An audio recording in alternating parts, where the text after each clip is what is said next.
কোরআন এবং হাদিসের আলোকে আমরা কিছু হতভাগা মানুষের কথা জানি, যে মানুষগুলো হয়তো নামে মাত্র, তাদের অনেকে মুসলমানও, হয়তো অনেকে নামাজ কালামও পড়ে, কিন্তু জান্নাতে তারা যেতে পারবে না। কারা সে হতভাগা মানুষ? জান্নাতে যাওয়ার পথে বাধাগুলো কি কি? আমরা আজ সেরকম 16টি বাধার কথা জানবো। কয়টি বাধা? 16টি বাধার কথা জানবো। 16 শ্রেণীর হতভাগা মানুষের কথা জানবো, যে হতভাগা মানুষগুলো জান্নাতে যেতে পারবে না। জান্নাতে যাওয়ার এই নিয়ামতের সৌভাগ্য লাভ থেকে তারা বঞ্চিত হবে। আল্লাহ রাব্বুল আলামিন সেরকম কপাল পড়া মানুষদের কাতারে যেন আমরা শামিল না হই, আমাদের সবাইকে সে তৌফিক দান করুন। আপনাদের কাজ হলো, আমাদের সবার কাজ হলো, এই 16 প্রকার হতভাগা মানুষের কোনো একটা প্রকার এর মধ্যে আমি নিজে আছি কিনা সেটা মেলানো। যদি দেখি যে আমার মধ্যে এটা আছে, তাহলে মাহফিলের প্যান্ডেলের মধ্যে বসে, প্যান্ডেলের নিচে বসে এই মাহফিলের মাঠে থেকেই আমি নিয়ত করে ফেলবো যে এই বদভ্যাসটা, এই খারাপ জিনিসটা আমি ত্যাগ করে ফেলবো। যেই 16টি খারাপ জিনিস, যেই 16টি অপরাধ জান্নাতে যাওয়ার ক্ষেত্রে বাধা, সে বাধাগুলো আমাদের জীবন থেকে আমাদের সরিয়ে ফেলার সংকল্প এখান থেকে করে তারপরে বাড়িতে যেতে হবে। তাহলে আজকে মাহফিলে আসা, বসা, আয়োজন করা সবকিছু সার্থক হবে ইনশাআল্লাহ। সর্বপ্রথম যে হতভাগা মানুষদের কথা বলতে চাই, যারা জান্নাতে যেতে পারবে না, তারা হলো যারা আল্লাহর প্রতি ঈমান আনে নাই, যারা মুসলমান হয় নাই, যারা ঈমান আনে নাই, আল্লাহর প্রতি যারা বিশ্বাস করে নাই, তারা আল্লাহর তৈরি জান্নাতে যাবে, এটা কখনো আশা করা যায়?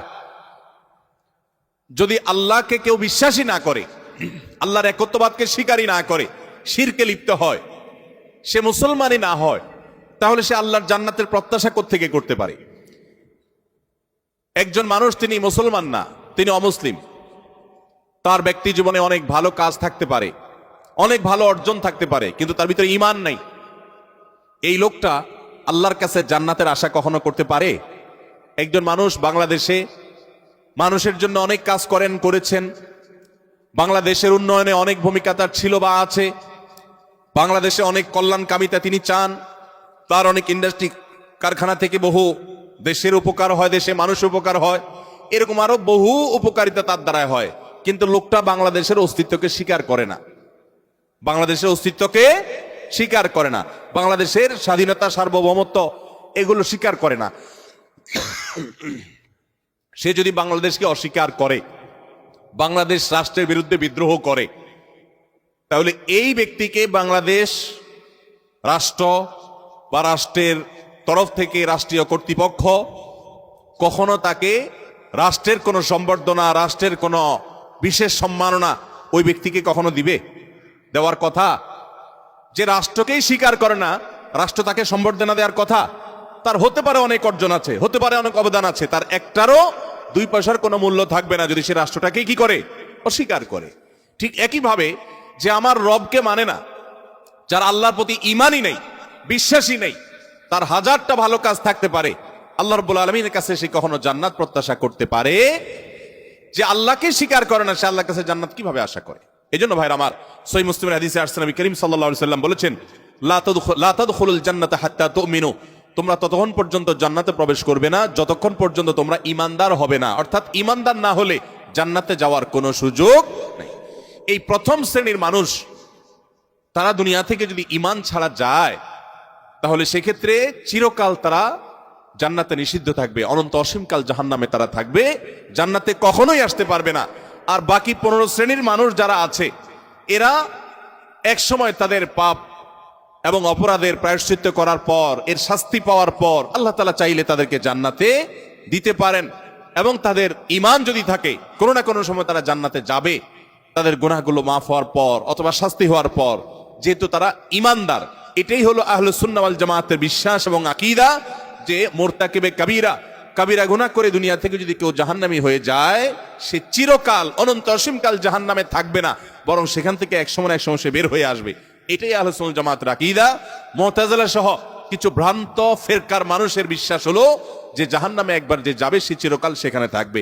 বিভিন্ন আয়াতের অপব্যাখ্যা তারা করে থাকেন। যাই হোক, তাহলে প্রথম শ্রেণীর কথা আমরা জানলাম, যারা জান্নাতে নো এন্ট্রি, তাদের জান্নাতে প্রবেশের সুযোগ থাকবে না, তারা হলো যাদের আল্লাহর প্রতি ঈমান নাই, যারা মুসলমান না, যারা ঈমানদার না, তারা চিরকালের জন্য জান্নাতে নিষিদ্ধ থাকবে। 1 নাম্বার 2, দ্বিতীয় যে প্রকারের মানুষ জান্নাতে যেতে পারবে না, বা দ্বিতীয় যে বিষয়টি জান্নাতে যাওয়ার পথে বাধা, সেটি হলো আত্মীয়তার সম্পর্ক ছিন্ন করা।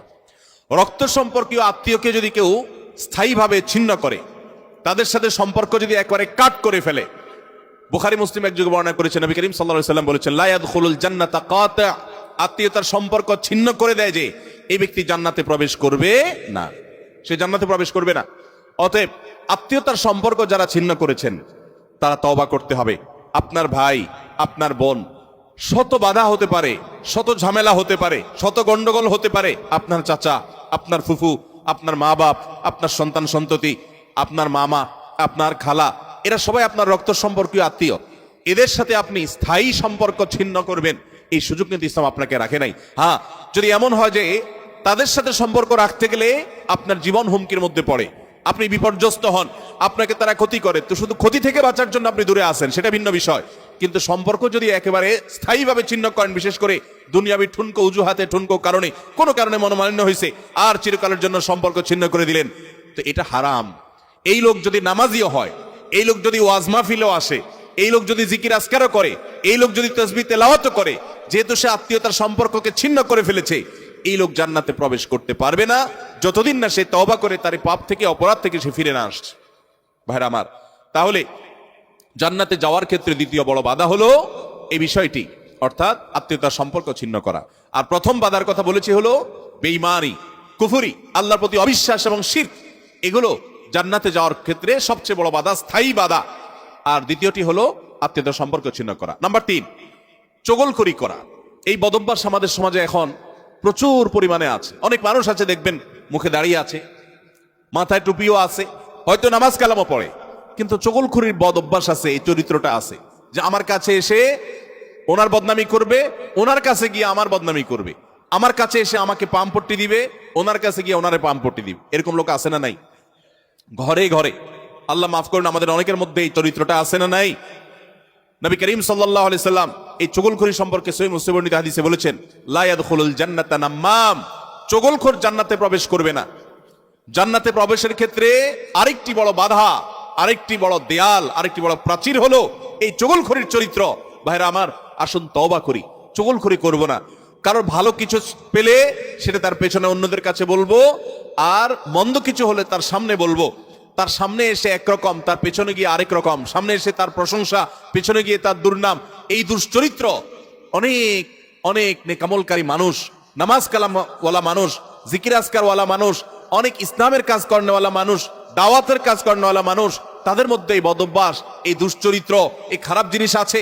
ভাইরা আমার, আমরা বেশিরভাগ মানুষ চুরি করি না, ডাকাতি করি না, মদ খাই না, মানুষ হত্যা করি না, জেনা করি না, খুন খারাপি করি না, ছিনতাই রাহাজানি করি না। বেশিরভাগ মানুষ এই মাহফিলে আমরা যারা আছি, আমার কথা যারা শুনছেন, বেশিরভাগ মানুষই এই মোটা মোটা বড় বড় অপরাধগুলো আমরা করি না। কিন্তু কিছু কিছু অপরাধ আছে যেগুলো আমরা যে করি, সেগুলো অপরাধ যে আমরা জানিও না, সে বিহিত নাই, সে চিন্তাও নাই, সে ভাবলেশও নাই, এবং সেগুলো যে গুনাহ, সে গুনাহগুলোকে গুনাহ মনে করছি না, শয়তান বুঝতেই দিচ্ছে না। তার মধ্যে একটা হলো এইটা, চগলখড়ি। ঘরে ঘরে, জনে জনে দেখবেন এই বদভ্যাস, যে সামনে একরকম, পিছনে আরেক রকম, নেফাকি এবং কপটতা আজ জনে জনে ভরে গেছে। আল্লাহ তাআলা আমাদের সবাইকে জান্নাতে যাওয়ার ক্ষেত্রে কত বড় বাধা, এই বাধাকে আল্লাহ তাআলা আমাদেরকে অতিক্রম করার তৌফিক দান করুন। এই বাধা অতিক্রম করার উপায় কি ভাই? উপায় হলো এখনই তওবা করবেন। আমি জীবনে কখনো কারো সামনে গিয়ে একরকম এই মুনাফিকি আমি করব না, এই কপটতা আমি করব না, এই 2 নম্বরে আমি করব না, এই প্রতারণা আমি করব না। কোনো মানুষের সামনে গিয়ে ভালো সাজবো, পেছনে গিয়ে দুর্নাম করব না, আরেকজনের কাছে গিয়ে তার দুর্নাম করা, আর আবার তার কাছে গিয়ে আরেকজনের দুর্নাম করা, অর্থাৎ দুজনের মধ্যে লাগালাগি করে দেওয়ার জন্য যে ভূমিকা, সেই ভূমিকা অবতীর্ণ হওয়া, এই চগলখড়ি, এটা হলো জান্নাতে যাওয়ার ক্ষেত্রে তৃতীয় বড় বাধা। চগলখোর সে জান্নাতে no entry থাকবে। আল্লাহ তাআলা আমাদের সবাইকে বদভ্যাস পরিত্যাগ করার তৌফিক দান করুন। নাম্বার 4, প্রতিবেশীকে যে কষ্ট দেয়, এই লোকও জান্নাতে যেতে পারবে না। জান্নাতে যাওয়ার ক্ষেত্রে বড় বাধা হলো এই বদভ্যাস এবং খারাপ জিনিস, এই অপরাধ, প্রতিবেশীকে কষ্ট দেওয়া। এটাকেও আমরা অনেকে গুনাহের কাজ মনে করি না। অনেক লোক আছে দেখবেন গোটা দুনিয়ার সব মানুষের সাথে তার সম্পর্ক ভালো, কিন্তু নিজের প্রতিবেশীর সাথে সম্পর্কটা কি নাই? ভালো নাই। আছে না নাই? নিজের পাশের জমিদার দেখা যায় আইলটা তার জমির দিকে ঠেলা হয়। আছে না নাই? তাহলে এটা প্রতিবেশী হক আদায় হলো না হক নষ্ট হলো? আরেকজনের সীমানার বরাবর গিয়ে এমন গাছ লাগাইলেন ইচ্ছাকৃতভাবে যাতে করে গাছের গোড়াটা আপনার এখানে থাকে আর গাছের ডালগুলার সব গিয়ে তার জমিতে পড়ে। আছে না নাই? অনেক ভালো ভালো মানুষ, অন্য দিক থেকে ভালো, এরকম অনেক মানুষ এই কাজ করি কি করি না আমরা? আমি নিজেই জানি যে আমার এই যে সীমানা গাছগুলো লাগাচ্ছি, এই গাছগুলোর ছায়া পড়ে তার ফসল নষ্ট হবে, তার জায়গাতে ছায়া পড়ে থেকে অনেক ফসল হবে না, ক্ষতি হবে। তারপর আমি লাগাই, ক্ষতি করার জন্যই লাগাই যে গাছের গোড়াটা আমার থাকবে, আগাটা সব তার ঘাড়ের উপরে, তার জমির উপরে গিয়ে পড়বে, তার সীমানার উপরে গিয়ে পড়বে, ভোগ করব আমি। আছে না নাই? ভাইরা আমার, হাঁস দিয়ে, মোরগ দিয়ে, সন্তান দিয়ে বিভিন্ন ভাবে প্রতিবেশীকে আমরা অনেকে কষ্ট দেই। নবী করিম সাল্লাল্লাহু আলাইহি ওয়াসাল্লাম সহিহ মুসলিম বর্ণিত হাদিসে বলেছেন, লা ইয়াদখুলুল জান্নাতা মান লা ইয়ামানু জারুহু বাওয়াইকাহু। যে ব্যক্তির প্রতিবেশী তার হাত, মুখ এগুলোর কষ্ট দ্বারা, তার ক্ষতি এবং অনিষ্ট থেকে যে ব্যক্তি নিরাপদে থাকে না, অর্থাৎ প্রতিবেশীকে যে শান্তিতে রাখে না, প্রতিবেশীকে বিভিন্ন ভাবে কষ্ট দেয়, এই ব্যক্তি জান্নাতে প্রবেশ করতে পারবে না। আপনারা অনেকে একটা হাদিস শুনেছেন, বিখ্যাত প্রসিদ্ধ একটা হাদিস। নবী করিম সাল্লাল্লাহু আলাইহি ওয়াসাল্লামের কাছে বলা হলো, হে আল্লাহর রাসূল, অমুক ব্যক্তি খুব নফল নামাজ রোজা করত, খুব দান সাদাকা করত এবং সব ভালো আমলগুলো করত, ফরজ তো করতো, নফলও করত, ফরজ 5 ওয়াক্ত তো পড়তো, আবার নফল নামাজও পড়তো, ধরেন তাহাজ্জুদের শাক সব পড়তো, যাকাত তো দিত, আবার এমনিও দান করত, তার আমলের কোনো কমতি ছিল না। একটা দুর্বলতা ছিল যে প্রতিবেশীকে সে কষ্ট দিত, ঝগড়াঝাটি করত, তাদের হক নষ্ট করত। নবী করিম সাল্লাল্লাহু আলাইহি সাল্লাম বলেছেন, সে জাহান্নামী। তোমরা যার কথা বলেছো, আল্লাহ তাআলা ওহীর মাধ্যমে নবীকে জানিয়ে দিয়েছেন তার পরিণতি হলো জাহান্নাম। তার কোন নামাজ, তার কোন রোজা, তার কোন ইবাদত, তার কোন দান সাদাকা এগুলো তাকে রক্ষা করতে পারে নাই, সে জাহান্নামে যাবে, কারণ তার প্রতিবেশীকে সে কষ্ট দিয়েছে। এর বিপরীতে নবীজি সাল্লাল্লাহু আলাইহি সাল্লামকে বলা হলো যে আরেকজনের কথা আমরা জানি, শুধু ফরজ নামাজগুলো পড়তো, নফল নামাজ পড়ার সময় পাইতো না, শুধু ফরজ কাজগুলো করতো, অতিরিক্ত দান সাদাকার সুযোগও পেত না, কিন্তু তার একটা ভালো গুণ ছিল, সে প্রতিবেশীদের সাথে সুসম্পর্ক বজায় রাখতো। তারা যদিও খুব বেশি ভালো ছিল না, কিন্তু সে ভালো থাকার চেষ্টা করত, নিজে থেকে তাদের যেন কষ্ট না হয় এটা খেয়াল রাখতো। নবী সাল্লাল্লাহু আলাইহি সাল্লাম বলেছেন, এই লোকটা জান্নাতি। ভাইরা আমার, প্রতিবেশী যে কত বড় একটা ব্যাপার, এটা আমরা বেশিরভাগ মানুষ বুঝি না। গ্রাম বলেন, শহর বলেন, বেশিরভাগ জায়গায় আমরা প্রতিবেশীর হক নষ্ট করি। প্রতিবেশীকে জানেন? আপনার রক্ত সম্পর্কীয় আত্মীয়, যেমন মা বাবা, সন্তান সন্ততি, ছেলে মেয়ে, ভাই বোন, একেবারে এ ক্লাসের আত্মীয়, যারা এ ক্লাসের প্রথম সারির, যারা রক্ত সম্পর্কীয়, আপনার বাবার দিককার, বাপ মা, ছেলে মেয়ে, ভাই বোন, চাচা ফুফু, এদেরকে বলা হয় এই ক্লাসের আত্মীয়, একদম প্রথম শ্রেণীর। এই আত্মীয়দের পরে সবচেয়ে যার হক আপনার কাছে সবচেয়ে বেশি, তারা হলো আপনার প্রতিবেশী। বেশিরভাগ ক্ষেত্রে দেখবেন প্রতিবেশীর সাথে সম্পর্ক ভালো নাই, আইল ঠেলাঠেলি, গন্ডগোল, ফাসাদ, ঝগড়াঝাটি, মারামারি, গ্রামে এক ধরনের, শহরে আরেক ধরনের। শহরে ধরেন দুমদাড়াক্কা গানের ভলিউম দিয়ে আশপাশের প্রতিবেশীকে কষ্ট দিচ্ছেন, ময়লাটা বের করে আপনি আপনার দরজার সামনে রাখছেন, প্রতিবেশী বের হয়ে নাকে হাত দিতে হয়েছে, আপনার জুতাগুলো তার ফ্ল্যাটের সামনে চলে গেছে, তাকে আপনি কষ্ট দিচ্ছেন, আপনার বিল্ডিং এর পাশের জায়গাটা খালি আছে, ময়লাটা সেখানে ফেলতেছেন, আপনার বাচ্চাদেরকে দিয়ে তারে কষ্ট দিচ্ছেন, গ্রামে দেখা যায় হাঁস মুরগি দিয়ে প্রতিবেশীকে কষ্ট দিচ্ছেন, আপনার ছাগল গিয়ে তার জিনিসপত্র খেয়ে ফেলছে, আপনার বাচ্চারা গিয়ে তাকে ডিস্টার্ব করছে, আপনার গাছগুলো গিয়ে ছায়া হয়ে তার জায়গাতে ক্ষতি করছে, তার জায়গা বরাবর আপনি পুকুর কাটতেছেন যাতে করে ভেঙে আপনার এখানে পড়ে। এক কথায় নানাভাবে আমরা প্রতিবেশীকে ক্ষতিগ্রস্ত করছি। এমনকি অনেক মানুষ অন্য অনেক ক্ষেত্রে প্র্যাকটিসিং মুসলমান হওয়ার সত্ত্বেও কাজটা করছে। নবী সাল্লাল্লাহু আলাইহি সাল্লাম বলেছেন, খবরদার, যে ব্যক্তি প্রতিবেশীকে কষ্ট দেয়, প্রতিবেশী তার হাত মুখ দ্বারা কষ্ট পায়, এই লোক জান্নাতে যেতে পারবে না। তাহলে 4 নম্বর আমরা পেলাম, জান্নাতে যাওয়ার ক্ষেত্রে বাধা হলো প্রতিবেশীকে কষ্ট দেওয়া। আল্লাহ তাআলা এই বদঅভ্যাস এবং এই গুনাহ থেকে, অপরাধ থেকে আমাদেরকে বেরিয়ে আসার তৌফিক দান করুন। নবী করিম সাল্লাল্লাহু আলাইহি সাল্লাম বলেছেন, প্রতিবেশী সম্পর্কে জিবরিল আমাকে এত বেশি সাবধান করেছে যে আমার মনে হচ্ছিল জিবরিল না জানিয়ে এসে বলে, আপনার মৃত্যুর পর আপনার সম্পদে বাবা মা ছেলে মেয়ে যার যার সম্পদের ভাগ আছে, এর মধ্যে প্রতিবেশীর একটা ভাগ আছে, এইটা না জানি কখন বলে, আমি সেই চিন্তা করছিলাম। কারণ এতবার এসে জিবরিল আমাকে সাবধান করছে যে খবরদার, প্রতিবেশীর ব্যাপারে কেয়ারফুল থাকতে হবে, সতর্ক থাকতে হবে। আমরা সতর্ক থাকবো তো ইনশাআল্লাহ। নাম্বার 5, অহংকারী ব্যক্তি, যে অহমিকা দেখায়, দম্ভ করে, গরিমা নিয়ে চলে, মানুষকে মানুষ মনে করে না। কারোর টাকার গরম আছে, কারোর নাম যশ খ্যাতির গরম আছে, কারোর ক্ষমতার গরম আছে। আল্লাহ তাআলা এক একজনকে এক একটা দিয়ে পরীক্ষা করেন। এগুলোর মাধ্যমে যারা অহংকারী হয়ে যায়, এগুলোর কারণে যারা অহংকারী হয়ে যায়, এই অহংকারী ব্যক্তি কখনো জান্নাতে যাবে না। সহিহ মুসলিমের হাদিসে আসছে, নবী করিম সাল্লাল্লাহু আলাইহি ওয়াসাল্লাম বলেছেন, লা ইয়াদখুলুল জান্নাতা মান কানা ফি কলবিহি মিসকালু যাররাতিন মিন কিবরিন। যেই ব্যক্তির অন্তরে যাররা পরিমাণ অহংকার থাকবে, দম্ভ থাকবে, এই মুতাকাব্বির অহংকারী ব্যক্তি জান্নাতে কখনো প্রবেশ করবে না। আল্লাহ রাব্বুল আলামিন হাদিসে কুদসিতে বলেছেন, অহংকার হলো আমার চাদর। অহংকার হলো কার চাদর ভাই? আল্লাহ তাআলার চাদর। এই চাদর নিয়ে যদি কেউ টানাটানি করে, আল্লাহ রাব্বুল আলামিন তাকে ছিন্ন বিচ্ছিন্ন করে ছাড়বেন, তাকে আল্লাহ তাআলা কখনো জান্নাত দিবেন। এজন্য ভাইরা সবসময় বিনয়ী হয়ে থাকতে হবে। জান্নাতি লোকদের কিছু মার্কা আছে, এর ভিতরে একটা মার্কা হলো তারা বিনয়ী থাকবে, মাটির মানুষ হয়ে থাকবে, নিরীহ হয়ে থাকবে। তাদের উপরে সবাই চড়াও হতে চাইলেও তারা চড়াও হবে না, অর্থাৎ বিনম্র থাকবে। এটা জান্নাতি লোকদের মার্কা। এই জন্য ভাইরা বিনয়ী হতে হবে। 5 নম্বর, যারা জান্নাতে যেতে পারবে না, জান্নাতে যাওয়ার ক্ষেত্রে বাধা হলো অহংকার, সে অহংকারী মানুষ। 6 নম্বর হলো প্রতারক। 7 নম্বর হলো দান করে খোটা দেয় যে সে। আর 8 নম্বর হলো কৃপণ। আর এই তিনটি তিরমিজি বর্ণিত হাদিসে বর্ণিত হয়েছে। নবী করিম সাল্লাল্লাহু আলাইহি ওয়াসাল্লাম বলেছেন, লা ইয়াদখুলুল জান্নাতা খাব্বুন ওয়ালা মান্নানুন ওয়ালা বাখিল। যে ব্যক্তি কাউকে প্রতারণা করে, ধোঁকা দেয়। এখন আমাদের সমাজে মুসলমানদের মধ্যে ধোঁকা দেনওয়ালা মানুষের সংখ্যা কি কম না বেশি? দোকানদার বলেন, ব্যবসায়ী বলেন, চাকরিজীবী বলেন, যার কথাই বলেন, এমনকি নেতারা বলেন, জনগণকে ধোঁকা দেয়। ঠিক না ভাই? ঠিক। সবাই যার যার জায়গা থেকে কে কাকে ল্যাং মারবে, কে কাকে ধোঁকা দিবে, এটাই হলো আমাদের কাজ এখন। অথচ ধোঁকাবাজ, প্রতারক, চিটার, বাটপার, এই লোকগুলো কখনো জান্নাতে যেতে পারবে। নবী করিম সাল্লাল্লাহু আলাইহি ওয়াসাল্লাম হাদিস বলছে যে প্রতারক জান্নাতে যাবে না। দ্বিতীয়ত মান্নান, অর্থাৎ দান করে যে খোটা দেয়, এই লোকও জান্নাতে যেতে পারবে না। দান করে খোটা দেওয়ার বদভ্যাস আছে না নাই আমাদের অনেকের? দান করেছেন আল্লাহকে খুশি করার জন্য, যদি আপনি খোটা দেন তাহলে আপনার দান বরবাদ হয়ে যায়, ওটা নষ্ট হয়ে যায়। আল্লাহ বলেছেন, লা তুবতিলু সাদাকাতিকুম বিল মান্নি ওয়াল আযা। তোমরা দান করার পর খোটা দিয়া, কষ্ট দিয়া, যাকে দান করছো তাকে কষ্ট হয় এরকম কথা বলে ওই দানকে বরবাদ করে দিও না। আমরা অনেকে এই কাজ করি।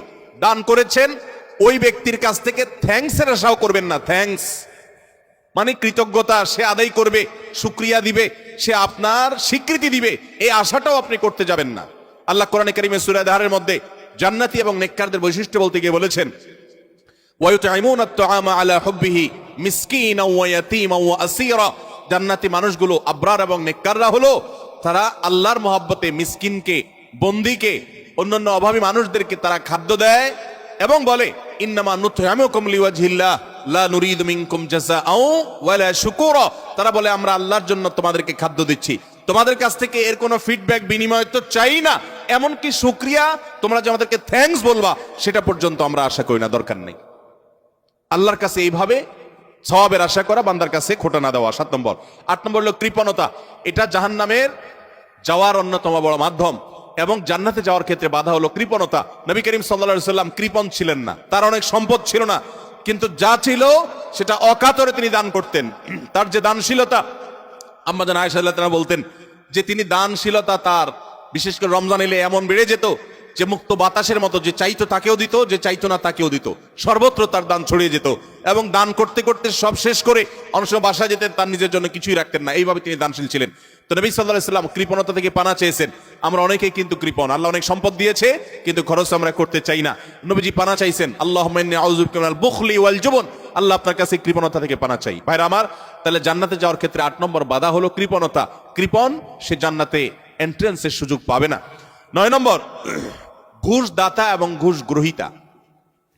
যে ঘুষ দেয় সে যদি একান্ত নিরুপায় হয়ে দেয়, এমন কাজ যে কাজ না হলে তার জীবন বাঁচে না, অনেক জটিল প্রয়োজন, এরকম প্রয়োজনে সে যদি ঘুষ দিতে বাধ্য হয়, ঘুষ দেওয়া ছাড়া তার কোনো উপায় না থাকে, তাহলে ওই ব্যক্তিকে মাজুর হিসাবে আল্লাহ তাআলা মাফ করবেন আশা করা যায়।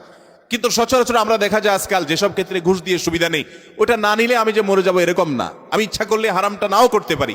আবার অনেক ক্ষেত্রে আমার বৈধ জিনিসটাকেই আমি অবৈধভাবে পাওয়ার জন্য আমি ঘুষ দিচ্ছি। তো এই যে ঘুষ দাতা, ঘুষ গ্রহীতা তো সর্বাবস্থায় অপরাধী, ঘুষ দাতাও সে অপরাধী হবে এইভাবে যদি ঘুষ দেয়।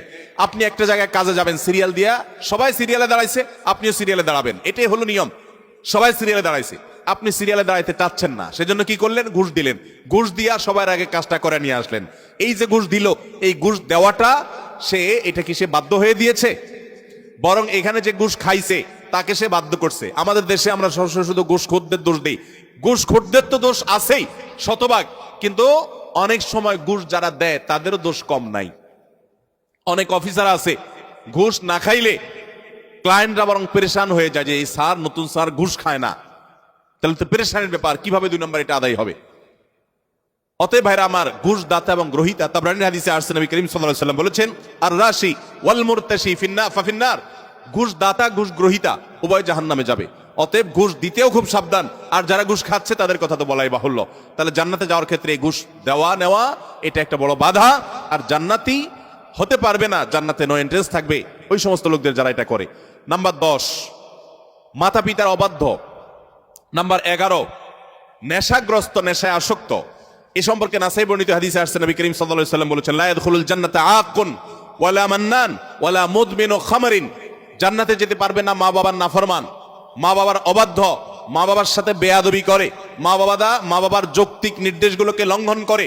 অনেক মানুষ আছে দেখবেন নামাজ কালাম পড়ে, কপালে সিজদা পড়ে গেছে, অন্য অনেক ভালো কাজ করে, কিন্তু মা বাবার প্রতি তিনি অনুগত নন, তাদের সাথে নাফরমানি করে। এই সন্তান কখনো জান্নাতে যেতে পারবে না যাবত না আল্লাহ তাআলা তাকে মাফ না করেন, অথবা তার এই পাপের প্রায়শ্চিত্ত সে না করে। অর্থাৎ এটা জান্নাতে যাওয়ার ক্ষেত্রে বাধা, মাতা পিতার নাফরমান। আর 11 নম্বর হলো মাদকে আসক্ত, যেটা এই একই হাদিসে নাসাই বর্ণিত হাদিসে আছে। মাদক আসক্ত অর্থাৎ মাদক সেবন করতে করতে এটা দেশে অভ্যস্ত হয়ে পড়েছে, এটা স্থায়ী রোগে পরিণত হয়েছে, এই লোকটাও জান্নাতে যেতে পারবে না। 12 নম্বর হলো ওই লোক যার শরীর হারাম দ্বারা গঠিত হয়েছে, যার গোশত মাংস রক্ত হারাম খেয়ে হারাম উপার্জন করে করে এগুলা গঠিত হয়েছে, সেটা সুদের টাকায় হোক, সেটা ঘুষের টাকায় হোক, সেটা চুরির টাকায় হোক, সেটা দুর্নীতির টাকায় হোক, সেটা যেভাবেই হোক না কেন। এই সম্পর্কে মুসনাদ আহমদের হাদিস আছে, নবী করিম সাল্লাল্লাহু আলাইহি ওয়াসাল্লাম বলেছেন লা ইয়াদখুলুল জান্নাতা জাসাদুন নাবাতা বিসসুহত, যে শরীর হারাম দ্বারা বৃদ্ধি হয়েছে, হারাম দ্বারা গঠিত হয়েছে, সে শরীর জান্নাতে প্রবেশ করবে না। এটা হলো 12 নম্বর। 13 নম্বর হলো অহংকারী ব্যক্তি, যে শুধু অহংকার করে তা নয়, অহংকারের পাশাপাশি আরেকটা বদভ্যাস আছে, আরেকটা রোগ আছে, যে রীতিমতো কাউকে পাত্তা দেয় না এবং গোয়ার কিসিমের হয়, গোয়ার কিসিমের হয়, খুব তেড়া কিসিমের হয়, শক্ত মেজাজি হয়, কোনোভাবেই সে নরম হতে চায় না।